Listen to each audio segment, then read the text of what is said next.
What's going on, guys? Billy here, and towards the tail end of 2020, DJI has been giving a ton of love to their Osmo line of cameras. Fresh off the release of the OM4, their mobile gimbal, DJI has just released the brand new Pocket 2. Now notice, I didn't call it the Osmo Pocket 2, and that's because they've axed the name Osmo from this camera, just like they did with the Osmo Mobile, and I figured in my review of the OM4, they'd be getting rid of the name Osmo throughout all of their cameras, so I guess it's now finally coming true, and when they decide to finally update the Osmo Action, it'll just be called the Action 2. So upon first glance, you might have thought that I was just holding the original Osmo Pocket, and I don't blame you because the design is almost exactly the same with some very minor upgrades. To name a few of these differences, the camera assembly is a little bit larger to accommodate the larger sensor, a dedicated power button has been added to the side of the body, a wrist strap mounting point has also been added just below where the power button sits, and there's also a lot of other microphones that have been placed around the device on the sides and on the back. You'll notice that the Pocket 2 sits just a little bit taller than the original version, and that's because of this new cap system integrated into the bottom for different mounts like the do-it-all handle here. For what I think is the very first time in Osmo camera history, if we can even call this camera the Osmo anymore, DJI has released two versions of the Pocket 2. Of course, with the standard version, you get the Pocket 2 and a couple of other pretty key accessories, but I think if you're going to be buying the Pocket 2, you have to go with the creator combo that comes with the do-it-all handle because it adds so much extra functionality.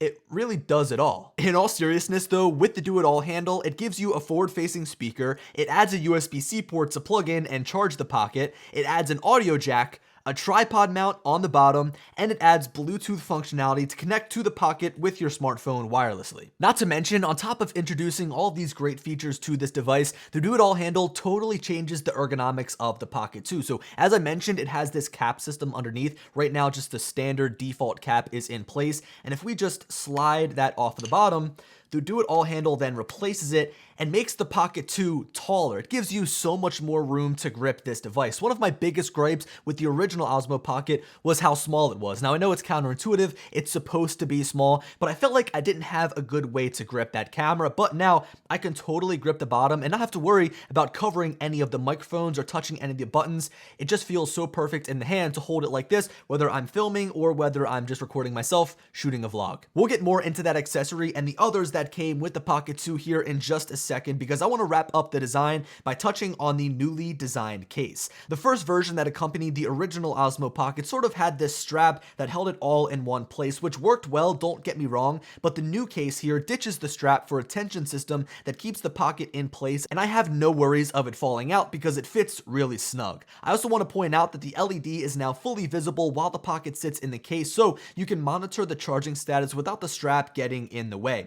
Now, where the biggest change in this case comes is underneath of the camera itself, with small slots to hold the connecting accessories for your smartphone and the wide-angle lens included with the creator combo. Speaking of the wide-angle lens, how is the camera on the Pocket 2? It's not like the OM4, which is entirely dependent upon which smartphone you choose to pair with the device. The Pocket 2 has a built-in camera. So on paper, the specs in the video department are very similar to the original Osmo Pocket, with the same max resolution of 4K at a max frame rate of 60 frames per second. The bitrate is also the same, so I would say that the only real two changes in the video department is the implementation of HDR video and a new shooting mode called high quality. So I quickly want to elaborate on the high quality shooting mode. I really shouldn't call it a shooting mode, it's more of a shooting option, I guess. You can choose between battery saver and high quality. Now, when I first got the Pocket 2, when I first started shooting video with it, I automatically flipped it into high quality and just started shooting, just started going with it. But then when I sat down and reviewed the footage, I wondered to myself, what's the difference between battery saver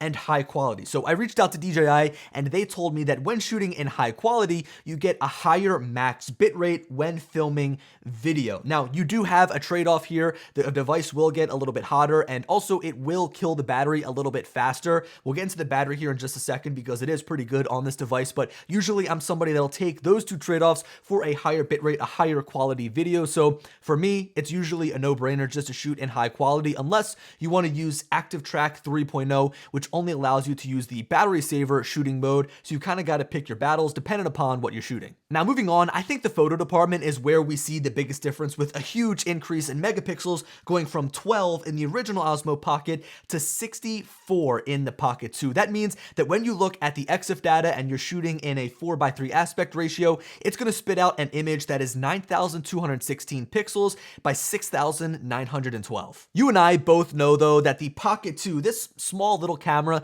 doesn't have a full 64 megapixel sensor built inside of the camera. The way that DJI is doing this is through a quad Bayer sensor, which is what is used on the DJI Mavic Air 2. And just for the sake of time, I'm going to do a really rough and quick explanation of what a quad Bayer sensor is. It basically splits each pixel into 4 separate sections. So this is actually a 16 megapixel sensor, and if you do 16 times 4, that gives you 64 megapixels. Just jumping back to the specs here for a quick second, while the higher megapixel count is exciting, and don't worry, we'll be doing some pixel peeping here in just a second, what I think that I'm most excited to see is the larger aperture and the wider field of view. You see, this camera is used to film what's in front of you. It's used to hold out and film yourself. It's just used to capture your everyday life, and that 80-degree field of view was kind of awkward to shoot with. I believe it was a 26mm equivalent, and as you can imagine, that's a really awkward length because it's not long enough to shoot something that's far away, but if you want to capture something right in front of you, it's just a little bit too tight. Like when I held the Osmo Pocket out in front of me, the original one,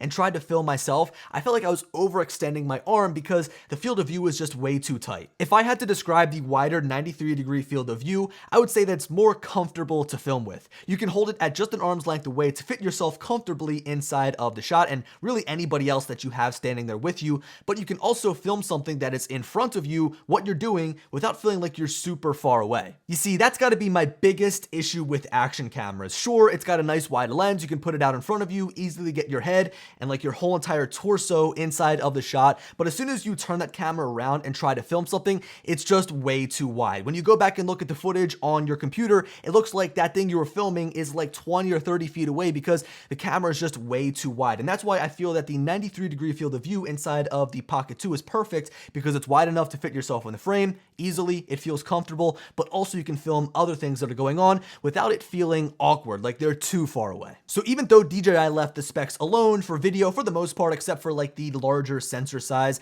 I wouldn't say that I'm all that upset because shooting 4K video is already overkill to a majority of people. I couldn't see them making a jump to 8K, and quite frankly, I don't think it would have been a good idea to do so because it doesn't fit the demographic that is buying this camera. I think if anything, they could have tried to increase the max frame rate when shooting in 4K to 120, but I don't find myself ever really shooting slow motion video, so I'm content with the specs, and I'm also really impressed with the video. Everything about it from top to bottom, the autofocus, the colors, the dynamic range, everything is so great inside of the Pocket 2 camera. Now, all the shots you guys have been looking at here were captured using the normal color profile. They do have decinelike, which you can use to get further dynamic range out of your image, but you do have to do some color grading in post. And for this video, I wanted to keep it simple and show you guys some normal video, some video shot in the normal color profile. So if you want to go ahead and download these clips for yourself, analyze them in their full resolution on your computer, go ahead and check the download link in the description. With a camera that is so dedicated to vlogging, something that is almost equally as important as the video quality is the audio quality. And if you got the creator combo for the Osmo Pocket 2, the Pocket 2, I keep calling it the Osmo, then you're in luck because you've got a couple of different ways that you can record audio with this camera. With DJI marketing the Pocket 2 as an all-in-one solution for creators to shoot video, they've upped the ante here in the audio game, as we've got a quad microphone array. There's 4 different mics on the Pocket 2, one in the front, one in the back, and 2 on either side of the camera. Now, this allows us to take advantage of what they're calling matrix stereo, and gives us a couple of different directional audio features. So right now, I'm recording audio in all directions, so all 4 of the microphones are picking up the audio right now. So now I've switched it over and only the front microphone is picking up my audio. It might sound a little bit more secluded. You might not hear a lot of the noise around the camera, and that's a good thing because if you're sitting here vlogging, talking to the camera, you don't want other things, other sounds interrupting your video. Now, if you want to cut out even more of that background noise, then you can use the wireless microphone that comes included in the creator combo and connects wirelessly to the do-it-all handle. So right now you're listening to audio coming from the microphone clipped onto my shirt here. I think that the microphones coming from the Osmo Pocket sound just a little bit better. That's my personal opinion, but the fact that DJI decided to put a full-on wireless microphone that connects directly to the Osmo Pocket, it's a pretty good idea. An issue that I've always faced with wireless microphones is that they feel a little bit cumbersome. There's a lot going in to getting everything set up and getting a nice clean audio track that you can use in your video. You might be more proficient than I am with wireless microphones, but it's always been a little bit of a challenge for me. But regardless, DJI takes all of the hassle out of it with this wireless microphone they include in the creator combo with the Pocket 2. This makes it so easy to get nice clean audio. So taking a look at the microphone itself, it's made up entirely of plastic, so it's pretty lightweight. It's not going to be all that heavy.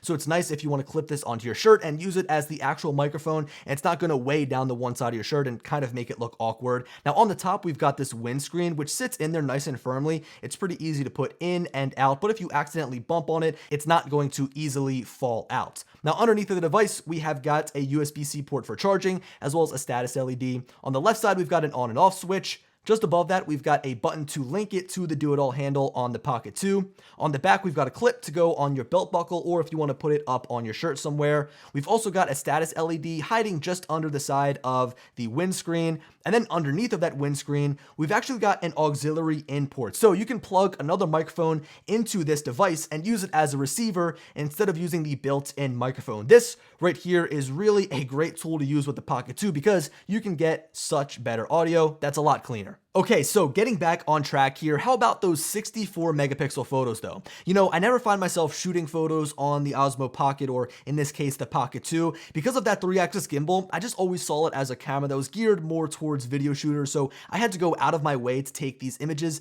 and boy, am I glad I did, because I was blown away at the colors and how I was able to manipulate the image in Lightroom. Obviously, with RAW files, you have a lot more flexibility, but these files specifically are just such a joy to work with. By the way, just like the video clips, some sample images will be available for download at the link in the description. Just a fair warning though, those 64 megapixel RAW files are a whopping 127 megabytes to download, so I hope you have the bandwidth and the storage to access them. Okay, so I'm not a liar. I told you guys we would be doing a little bit of pixel peeping here in this video. You guys can't tell exactly how sharp these images are when I just spit them through on YouTube here in a slideshow type of, I guess, display for you. If you want to, I am going to put that download link in the description. You can download the files, edit them for yourselves, pixel peep all you want, but I chose one file in particular that I want to zoom in on here, shot in Philadelphia, and I feel like if we zoom in, we're going to be able to see the most detail because of all the intricate, I guess, windows here on this back building. So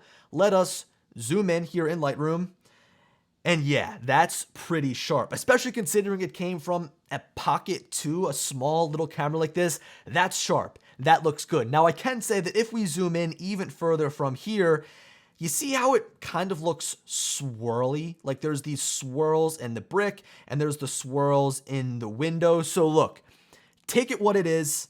It's a quad Bayer sensor. It's going to give you nice sharp images, but don't zoom in all the way because you're going to start to see some swirling. So while I've got some clips pulled up on my computer here, I figured it'd be a good idea to quickly show you the field of view difference between the Pocket 1 and the Pocket 2, because I think that the wider 93-degree field of view, the 20mm equivalent that the Pocket 2 has, it's one of its largest assets as a camera because it overall makes it more usable. So if we look at two clips shot directly next to each other, side by side, the left being the Pocket 1, the right being the Pocket 2, it's obviously wider. There's more fitting in the frame. We can see the tree on the right. We can see more of the building on the left. And in a scenario like this, showing an intersection, it might not be all that much useful because we're just shooting something in front of us that's further away. But I wanted to give you an example of exactly what the difference in field of view looked like. And in doing this test, I actually found something pretty interesting. And that is that the Pocket 2 footage looks a lot more pleasing than the original Osmo Pocket. You can just tell the dynamic range is better, the colors are better, the white balance is more on point. I feel like it's a nice warmer image, whereas the Pocket 1 is just a little bit too blue, a little bit too cool, and maybe has a little bit too much magenta in it. But look, I'm nitpicking. You can obviously tweak these things around, but right out of the camera, the Pocket 2 looks a lot better than the Pocket 1. And maybe it's due to shooting in that higher quality shooting option, maybe it's due to the larger sensor, but regardless, it just looks a lot better. Now, just for comparison's sake, I figured I'd throw the wide angle attachment on the front of the Pocket 2 and show you guys just how much more you could fit in the frame with that wider field of view. So on the standard Pocket 2, it comes with a 93-degree field of view, the 20mm equivalent, but now with the wide angle lens, with the wide angle attachment, we've got a 104-degree field of view that's a 19mm equivalent. And yeah, it does fit in a good amount more on the sides. We can see more of the building on the left, we can see more of the tree on the right, and the best part is there's absolutely no distortion. If you guys remember using some of the third-party wide-angle lens attachments for the original Osmo Pocket, they were a nightmare to use. They were always really distorted around the edges. They would throw the entire image out of focus. It just was an absolute nightmare. But with this OEM wide-angle lens that DJI now offers for the Pocket 2, it makes images look nice and crisp at that wider field of view. And this is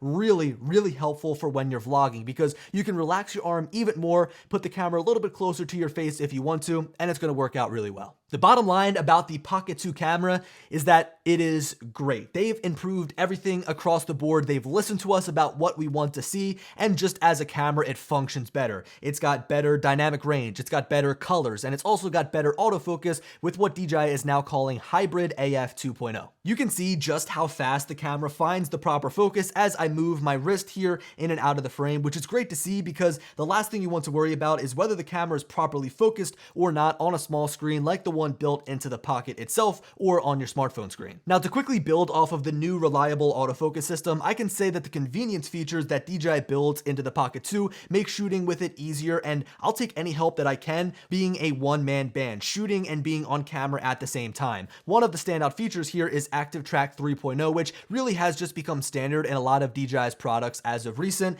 the OM4, the Mavic Air 2, and now in the Pocket 2, and it just performs so well. It barely ever loses me, although sometimes I feel like it can look a little bit robotic. Like when you're walking with it, it kind of jumps up and down with your face. So look, I think that ActiveTrack has its uses in certain scenarios, but for me, when I'm just talking to the camera, I feel like leaving ActiveTrack off and sort of having a natural camera sway is something that seems to be a little bit more appeasing to me. So now that we've covered the design and the camera, I feel like we've basically touched on everything that I've wanted to say about the Pocket 2 up until this point. I guess the final things that I can end this video on are the battery performance as well as the software that goes along with the Pocket 2. So the battery is something that I have had absolutely no complaints with. I actually put this here on my table and just let it shoot, just let it sit there and record all the way from 100% down to 0, and it was able to record a 4K video clip at 30 frames per second in the high quality shooting mode. I didn't use the battery saver option, so I used high quality.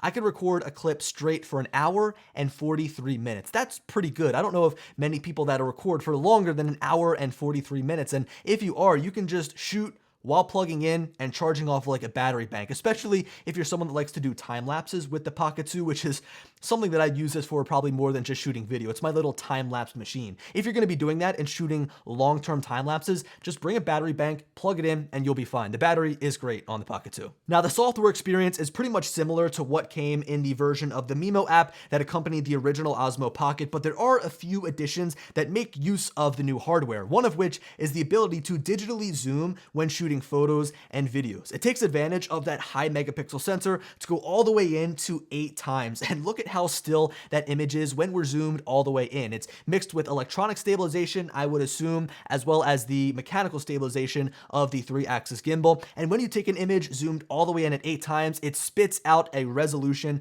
of 1152 by 864, which I guess is okay considering the size of this camera.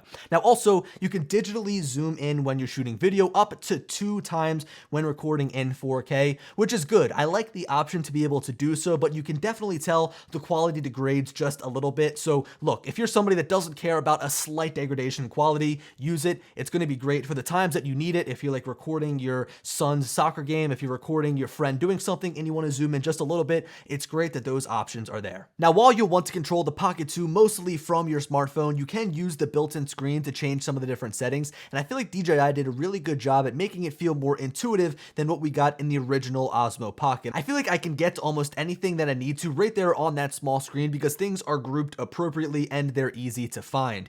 Anyway, guys, that wraps up my review of the Pocket 2. Keep it locked here on my channel because I'm going to be posting some more videos about this camera, going in depth on some of the certain aspects that I might have brushed over here in this review because I think I'm going on almost 20 minutes now. But anyway, guys, I hope you enjoyed the video. Again, stay tuned here on my channel for more Pocket 2 videos, and as always, I'll talk to you later.